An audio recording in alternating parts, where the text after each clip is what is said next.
there! Today we're going to be talking about factoring by grouping, which is a technique that will hopefully allow us to simplify any polynomial with any number of terms.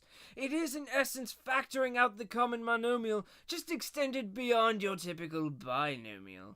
We will usually use this technique when we have more than 3 terms and no special cases with which to refer.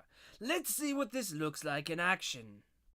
Our first example is 4x cubed plus 8x squared plus 3x plus 6.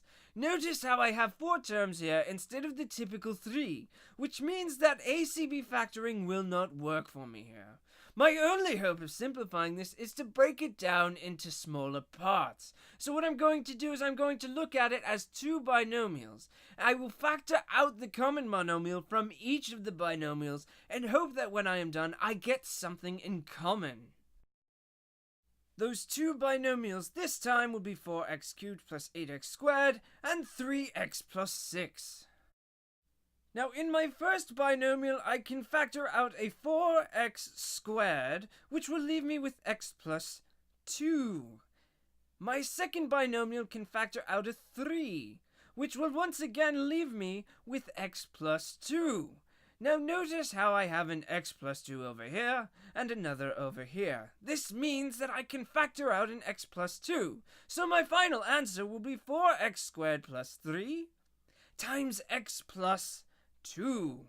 Ah, very nice, very simple indeed.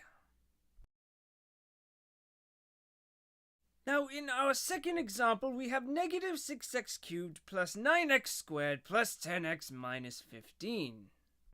This time we will break it up into minus 6x cubed plus 9x squared and 10x minus 15. Our first binomial has a minus 3x squared in common. When we factor that out, we are left with 2x minus 3. Our second binomial has a 5 in common. When we factor that out, once again, we get our 2x minus 3. Now once again you can see that we were able to produce a common term with our 2x minus 3, which means that our final answer is going to be minus 3x squared plus 5 times 2x minus 3. Oh my, I do believe that this is giving me the jollies. Well, there you have it, boys and girls. If normal factoring won't do, try factoring by grouping. It may be just the thing that you're looking for. Toodaloo!